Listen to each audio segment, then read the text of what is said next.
Today we will solve exercise 8.2। लगभग बच्चों ने एक्सरसाइज सॉल्व करके दिए हैं, मैं सॉल्व करके आपको दे रहा हूँ। जो कुछ बच रहा है एक दो क्वेश्चंस करके दिखा रहा हूँ।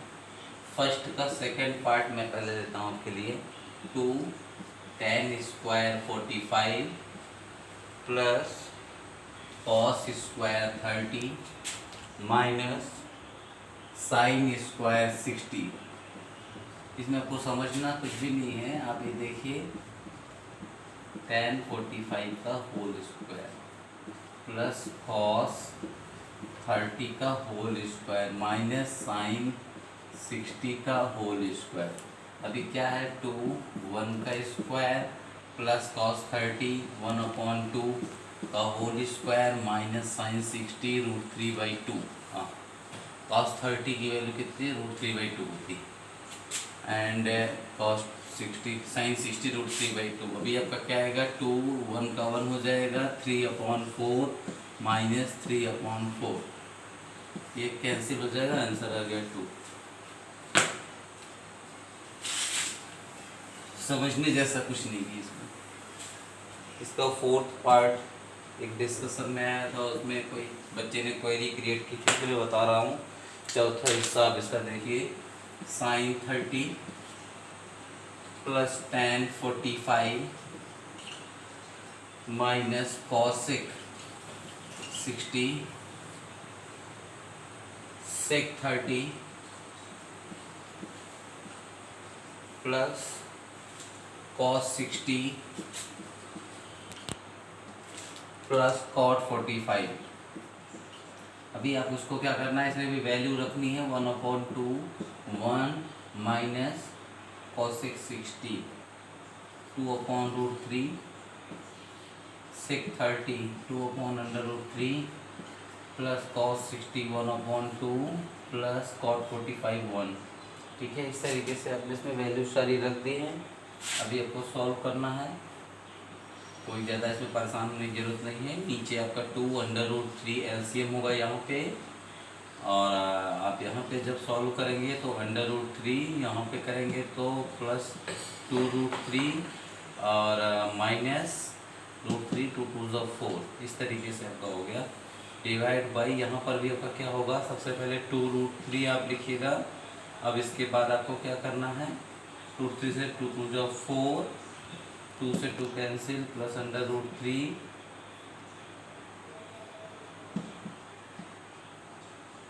और इसके बाद आपका क्या आता है 1 तो यहाँ पे क्या आएगा 2√3 प्लस 2√3, इससे ये कैंसिल हो गया। ठीक है, और यहाँ पे आपका रहा √3 2 + 1 3√3 माइनस 4 डिवाइड बाय 3√3 प्लस 4। कुछ बच्चों का सोल्यूशन में आंसर नहीं आ रहा होगा, तो यहाँ पे एक चीज़ किया जाता है, आप इसको जान लो। 3√3 माइनस 4 डिवाइड बाई 3√3 माइनस 4 से ऊपर और नीचे आपने गुणा कर दिया, तो यहाँ क्या आ जाएगा, 3√3 माइनस 4 का होल स्क्वायर। सॉल्व करके आप देख लीजिएगा, और नीचे a plus B a minus B, तो 3√3 का स्क्वायर और माइनस 4 का स्क्वायर। इसको जब सॉल्व करेंगे तो आपका आंसर आ जाएगा। मैं ऊपर से एक बार सॉल्व करता हूँ, देख लीजिए क्या आ रहा है आंसर। थोड़ी सी आंसर को लेकर के क्वेरी आप, क्योंकि मुझे जो पता चला, इस तरह के क्वेश्चन में अगर आंसर नहीं मैच करेंगे तब भी आप परेशान मत होइए। आपको कॉन्फिडेंट रहना है, ये नहीं सोचना कि मेरा आंसर नहीं आया। देखो यहाँ पे 3 3 9 3 27 होगा बेटा, और माइनस 60। यहाँ देखो क्या आएगा, 9 × 3 20। देखो 3√3 का होल स्क्वायर प्लस 4 का square minus 2 × 4 × 3√3 2ab divide by, यहाँ पे आपको क्या आएगा 11। तो अभी क्या आएगा, ये 27 प्लस 16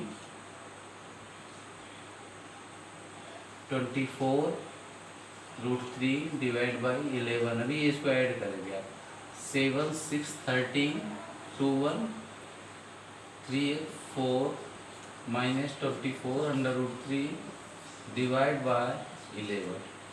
इस तरीके से इसको आपको सॉल्व करना है। आप देख लीजिएगा, कुल मिला के जो यहाँ पे की पॉइंट है इसी को आप केयर करिएगा, उसके आगे वाला सोल्यूशन आप चेक कर लीजिएगा। मुझे भी बहुत ज़्यादा, इसको मैंने सोल्यूशन आपको दे दिया, ये की पॉइंट है, इसको ध्यान दीजिए। इसको अगर यहाँ से आप नहीं भी लगाएंगे, इतना भी करके आएंगे तो नंबर नहीं कटेगा, ठीक है।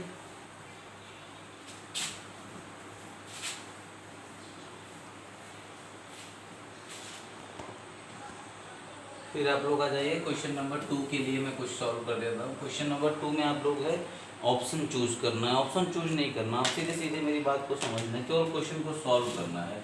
2 tan 30 अपॉन 1 + tan स्क्वायर 30, यही आपका क्वेश्चन है। इसको आप सॉल्व करेंगे। 2 × 1/√3 1 + 1/√3 का होल स्क्वायर, यही है आपका क्वेश्चन। 2/√3 और यहाँ पे जो आएगा 3 + 1/3, ये जो आप सॉल्व करेंगे ये 4 हो जाएगा, ठीक है। 4 तो 2 × 3 / 4/√3, 2 2 4, तब तक क्या आएगा 3/2√3। यही सॉल्यूशन में कभी कभी आपको नीचे अंडर रूट नहीं रखते हैं, परमीकरण इसको बोलते थे पहले आप लोग। तो ये आप लोग क्या कर देंगे, √3 से ऊपर और नीचे मल्टीप्लाई कर दीजिए, तो ऊपर आ जाएगा 3√3, नीचे आ जाएगा 6। देखो 3 से 3 आएगा, 3 × 2 6 आ जाएगा, 3 2 जा 6, तो √3/2। √3/2 किसकी वैल्यू हो सकती है, यहाँ पे ऑप्शन दिए गए हैं sin 60, cos 60, tan 60, sin 30। तो आपका किसका वैल्यू है, आपका sin 60। तो ऑप्शन नंबर 2 आपका सही हो गया। इसी तरीके से सारे क्वेश्चन आप सॉल्व करेंगे।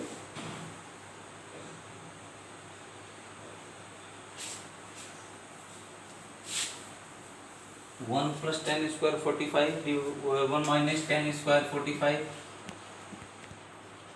डिवाइड बाई 1 + tan स्क्वायर 45 आपको लेना है।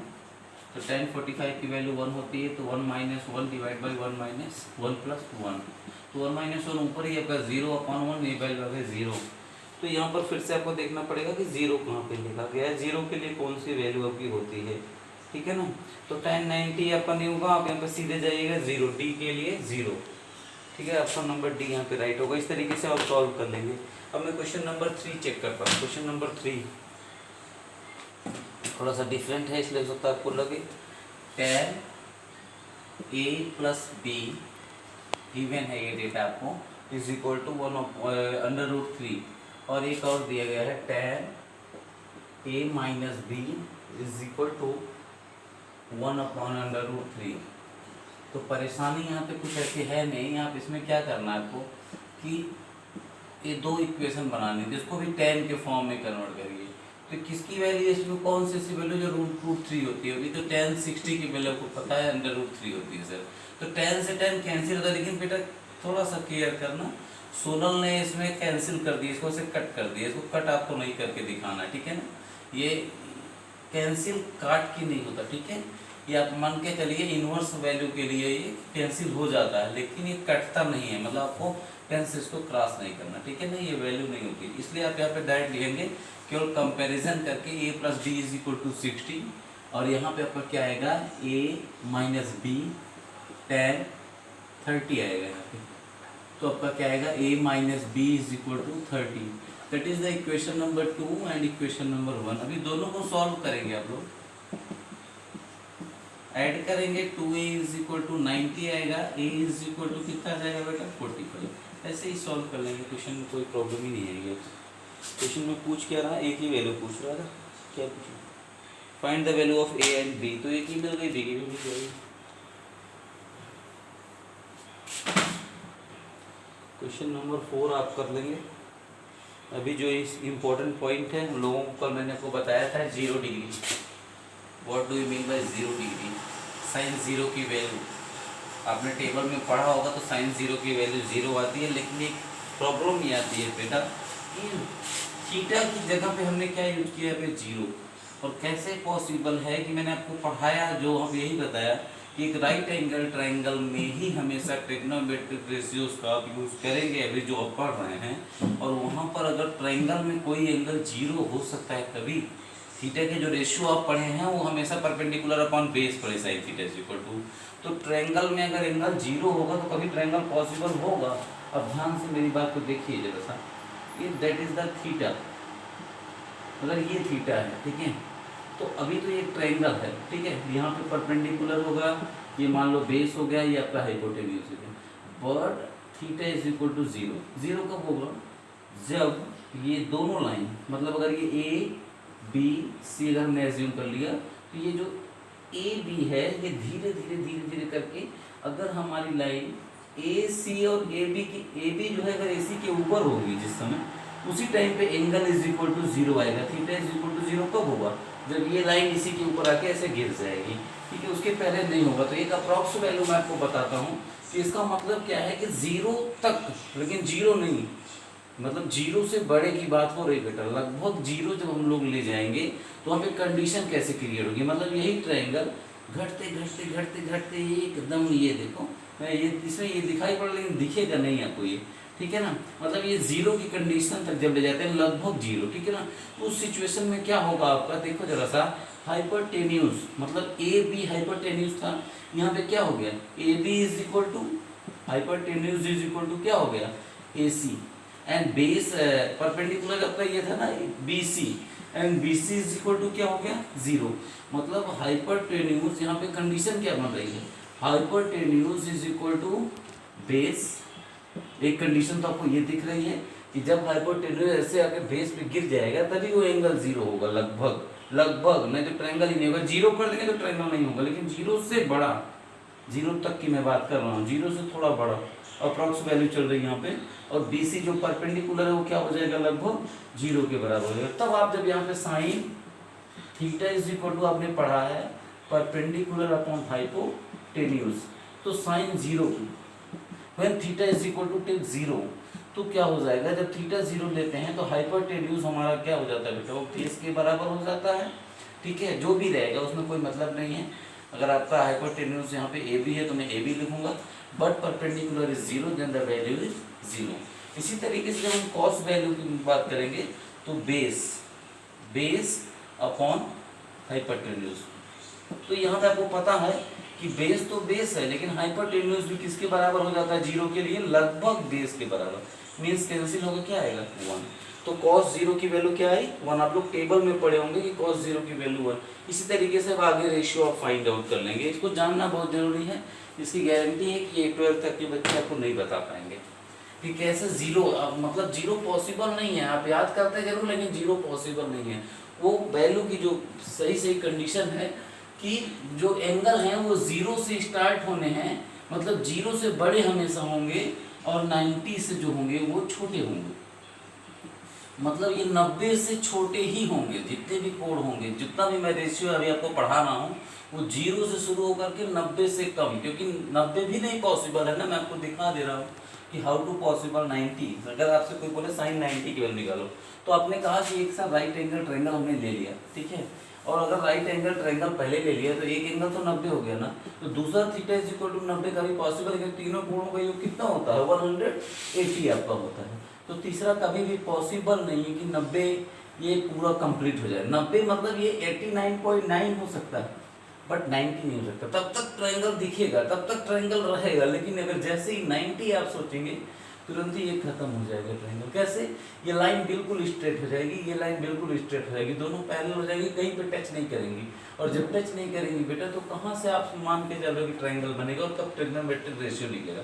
तो यहाँ पर भी आप अप्रॉक्स वैल्यू ले रहे हैं, धीरे धीरे देखिए आप इस वैल्यू को बढ़ाएंगे, थीटा की वैल्यू को, और बढ़ाते बढ़ाते बढ़ाते बढ़ाते बढ़ाते बढ़ाते इसको 90 पहुँचाना है आपको, ठीक है ना।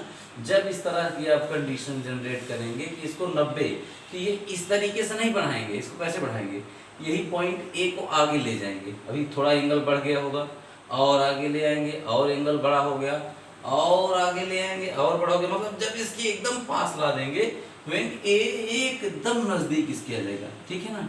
उस कंडीशन में ही आपको ये 90 मिलेगा, ठीक है ना। मतलब आपका जो पहले से क्या था, बी सी परपेंडिकुलर था, और थीटा आपको कब मिल रहा है, 90 के लगभग, जब इसके एकदम पास आ जा रहा है। देखो जरा सा, ये अप्रॉक्स 90 है, 90 नहीं है, 90 के आसपास की वैल्यू है, ठीक है, 90 होने पे पॉसिबल नहीं है ट्रायंगल। अभी आपको क्या करना है कि 90 के लिए जब सॉल्व यहाँ पे करेंगे आप, तो आपको 2-3 चीज़ें इसमें कंडीशन दिख रही है। यहाँ पे क्या दिख रही है, बेस इज इक्वल टू 0 है, और हाइपोटेन्यूज जो हो गया है वो परपेंडिकुलर के बराबर हो, क्योंकि जाके वो परपेंडिकुलर पे ही गिर जा रहा है, तो दोनों आपस में बराबर हो गया। हाइपोटेन्यूज का पास होता चला जा रहा है। देखो अभी क्या होगा, साइन की वैल्यू निकालो, साइन 90। साइन 90 का मतलब हो गया आपका फॉर्मूला तो वही होगा कि भाई perpendicular upon hypotenuse. But perpendicular hypotenuse दोनों सेम है। देखो यहाँ पर भी क्या हो जाएगा, परपेंडिकुलर, और दोनों कैंसिल होकर वैल्यू कितनी आएगी, वो यही अपने याद की अपने टेबल के अंदर। ठीक है, इसी तरीके से आप cos 90 जब निकालने के लिए जाते हैं तो आपका क्या फॉर्मूला आता है, बेस अपॉन हाइपोटेन्यूज। और बेस अपॉन हाइपोटेन्यूज, बेस की वैल्यू की कितनी है सर, 0। हाइपोटेन्यूज कुछ भी होगा उससे क्या मतलब, जब बेस 0 हो गया तो सॉल्व करने पे क्या आएगा, 0। इस तरीके से आप 6 ट्रिग्नोमेट्रिक रेशियो 0 90 के लिए निकाल सकते हैं, लेकिन ये पॉसिबल नहीं है एग्जैक्ट, ना तो 0 होता है ना ही 90 होता है। वो केवल ये दिखाता है कि जो ट्रिग्नोमेट्रिक रेशियो की वैल्यू है वो हमेशा 0 से बड़ी और 90 से छोटी होती है, तभी वो ट्रायंगल पॉसिबल है। नहीं तो ट्रायंगल में कभी भी कोई एंगल 0 नहीं हो सकता है और कोई मतलब दो एंगल 90 नहीं हो सकते, क्योंकि हमको पहले से क्लियर है राइट एंगल ट्रायंगल, तो एक तो 90 पहले डिसाइड होगा, दूसरा 90 हो नहीं सकता, क्योंकि दो में फिर ट्रायंगल पॉसिबल नहीं होगा। Okay, thank you.